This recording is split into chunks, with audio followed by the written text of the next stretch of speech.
Кыргызстанда 13-июлга карата коронавирус жуктурган дагы 488 жаңы учур катталды. Бул тууралуу Саламаттык сактоо башкармалыгынын башчысы Айнура Ахматова өкмөт үйүндө өткөн маалымат жыйында билдирди. Республика боюнча тастыкталган 488 COVID-19 инфекциясынын жаңы учуру катталды.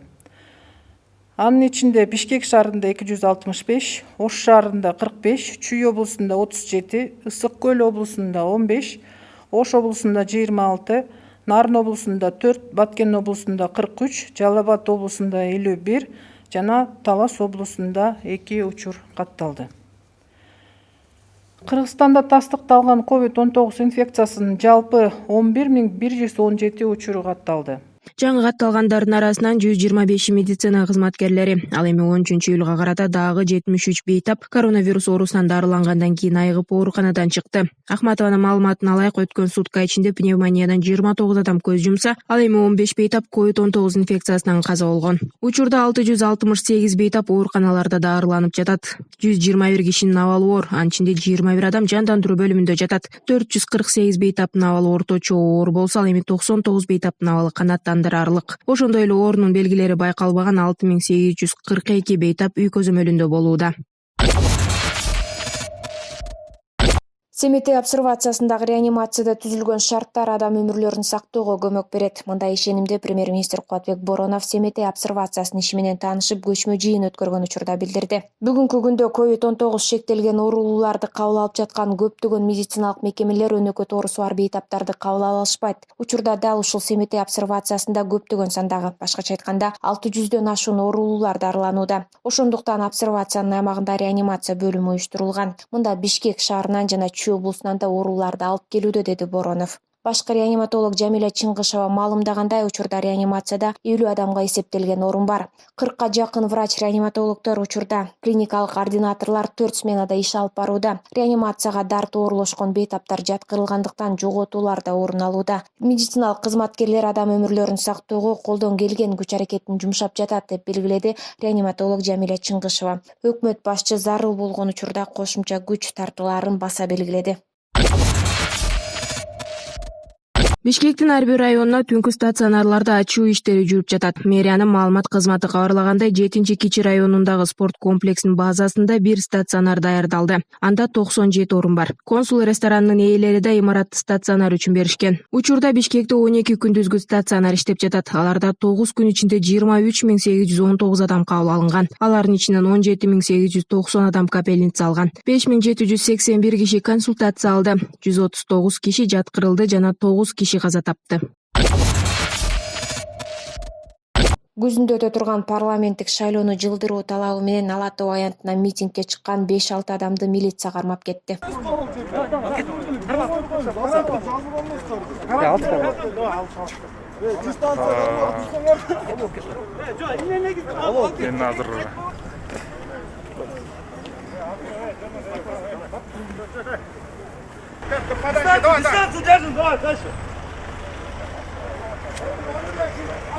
Акцияга чыккандар COVID-19 менен ооругандардын саны азайганга чейин парламенттик шайлоону өткөрбөй турууну, өлкөнүн аймагында өзгөчө абал режимин киргизүүнү, шайлоону өткөрүүгө каралган бардык ресурстарды элге медициналык жардам көрсөтүүгө багыттоо сыяктуу бир катар талаптарды коюшкан. Милицияларды эмне себептен кармап жатканын түшүндүргөн эмес.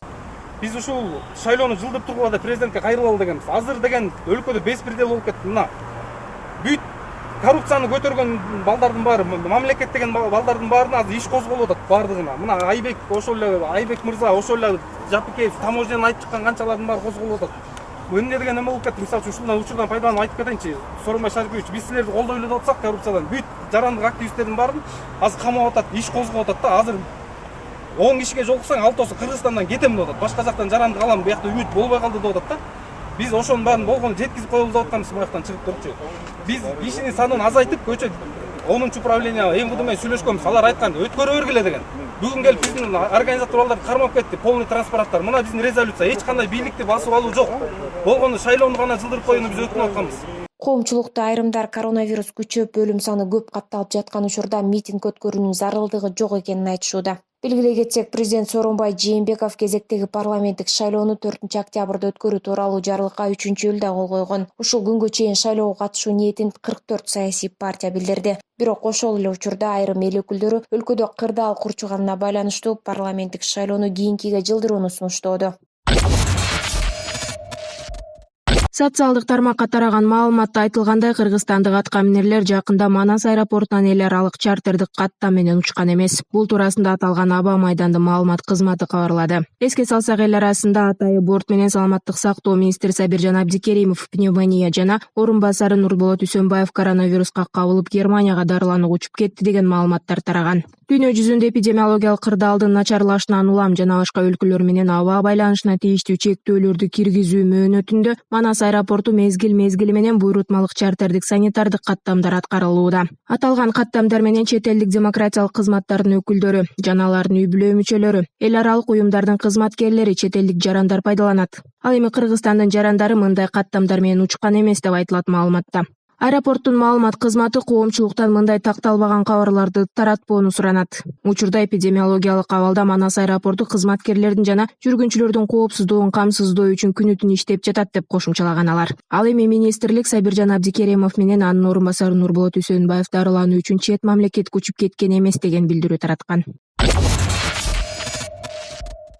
Кыргызстанда эки тараптуу пневмониядан улам 2 тергөөчү каза болду. Белгилүү болгондой, Бишкек шаардык тергөөнүн ага тескөөчүсү Эрмек Төрөкулов 50 жашында жана башкы прокуратуранын ыкчам издөө иш аракеттерин көзөмөлдөө бөлүмүнүн прокурору Рустам Кожобеков 48 жашында дүйнө салды. Каза болгон эки кызматкер өз кесиптерин мыкты билген кесипкөй инсандар болчу. Эрмек Төрөкулов 1996 жылдан тартып тергөө органында эмгектенип келди.